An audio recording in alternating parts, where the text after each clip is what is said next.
Ever find yourself um, wanting to really get a grasp on some of those classic dishes? The kind, maybe even dig into like the history behind them, what makes them so special. Well, today we're diving deep into a real cornerstone, baked gefilte fish. That's an interesting choice for a deep dive. It's a dish that has a rich history, and well, there's a lot to uncover there, especially if you're not already familiar with it. Exactly. And the inspiration for this deep dive comes from, well, we found an excerpt from the Fork and Fry podcast. Oh yeah, they've got some great recipes over there. They really do. And this one really caught our eye. So today, our mission for you is simple.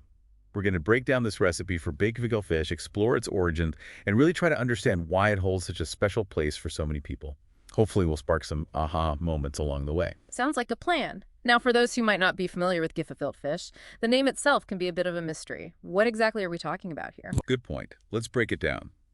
At its heart, gefilte fish is a traditional dish in Jewish cuisine. It's made with ground fish. Usually a mix, right? Yeah, a mix. Typically carp, pike, and whitefish. It's all combined with vegetables and then shaped into a loaf or sometimes individual patties.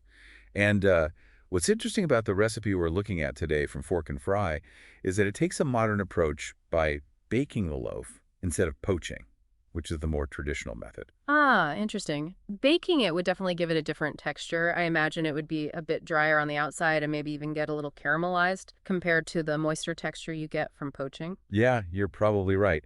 And for those who want to give this recipe a try, you can find all the details over at forkandfry.com. That's a great resource for you to check out. Definitely. But before we jump into the baking process, let's take a step back and look at the history of gefilte fish. It has quite a story, wouldn't you say? Absolutely. It's a dish that's deeply rooted in Jewish culinary tradition, especially among Ashkenazi Jews. And those are Ashkenazi Jews are a Jewish cultural group with origins in Eastern Europe. And for them, gefilte fish has been a staple for centuries, particularly during holidays like Passover. So it wasn't just a random dish they came up with. No, not at all. You see, back then, adhering to kosher laws was extremely important. And those are. Kosher laws are a set of dietary rules in Judaism. And preparing fish in this way, by grinding it and removing the bones, made it easier to serve and eat, especially on the Sabbath and holidays when certain types of food preparation were restricted. Makes sense. Now, what's really fascinating is the name itself. Oh, gefilte. Exactly. Gefilte comes from the Yiddish word for stuffed. And originally, this dish was made with whole fish that were actually stuffed with a mixture of ground fish, breadcrumbs, and spices. Wow, a whole stuffed fish. That's quite different from the loaves we see today. How did it evolve into that form? Well, over time, the process simplified. Probably because it was just easier to feed larger communities that way. Instead of stuffing whole fish, which is quite labor-intensive, they started forming the ground fish mixture into individual portions or loaves before cooking. Makes sense. It's definitely more practical, especially for larger gatherings. All right, so now we know what gefilte fish is and where it comes from. Let's dive into this baked version from Fork and Fry. What are the key ingredients we'll need? So, according to the recipe, you'll need 2 pounds of gefilte fish loaf. You can either make it from scratch or buy a pre-made loaf, whichever you prefer. Yeah, a pre-made loaf would definitely save some time. It would. You'll also need 1 large onion, thinly sliced, 2 sliced carrots, half a cup of vegetable broth. Or fish broth for a richer flavor. Right. Exactly. Right. And then, of course, a tablespoon of olive oil, salt and pepper to taste, and some fresh dill for garnish. Sounds pretty straightforward. Now, walk us through the preparation. What are the crucial steps? First things first, preheat your oven to 350 degrees Fahrenheit. That's important to ensure the fish cooks evenly and gets that nice golden brown crust. Got it. While the oven's heating up, thinly slice your onion and carrots. This will help them cook through at the same rate as the fish. You don't want crunchy vegetables in there. No, not at all. Then, take your baking dish and place the gefilte fish loaf in the center. Arrange the sliced onions and carrots all around it. This will not only add flavor, but also keep the fish moist while it bakes. Right.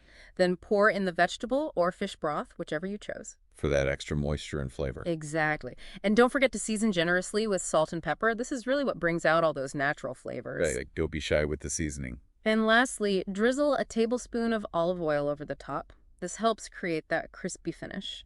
All right, so everything's in the dish. Now, into the oven it goes for about an hour.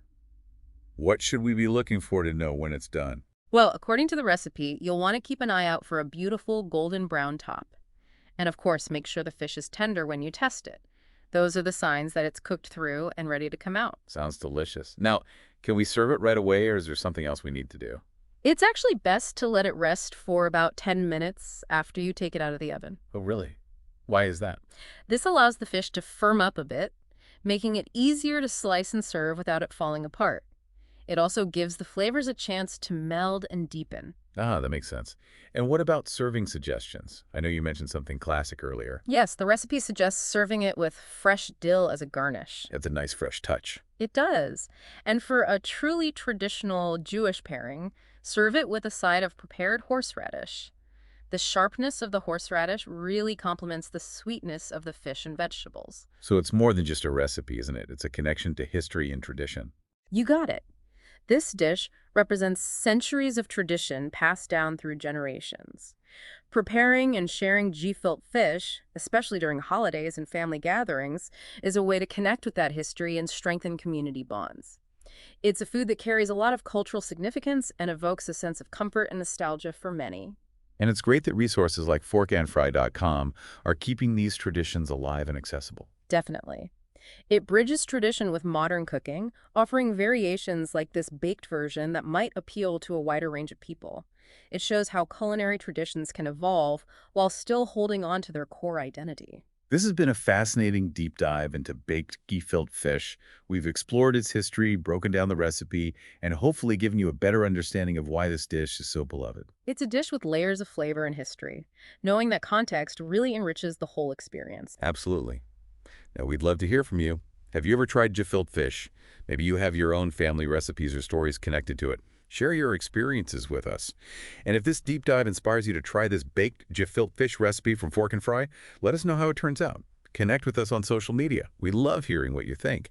And for more delicious recipes and culinary content, visit the blog website at www.forkandfry.com. There's a wealth of information there for you to explore. Trying these recipes is a fantastic way to deepen your understanding of different cultures and cuisines. Don't be afraid to explore and even put your own spin on this classic dish. Thanks for joining us for this deep dive. Until our next culinary adventure together, happy cooking.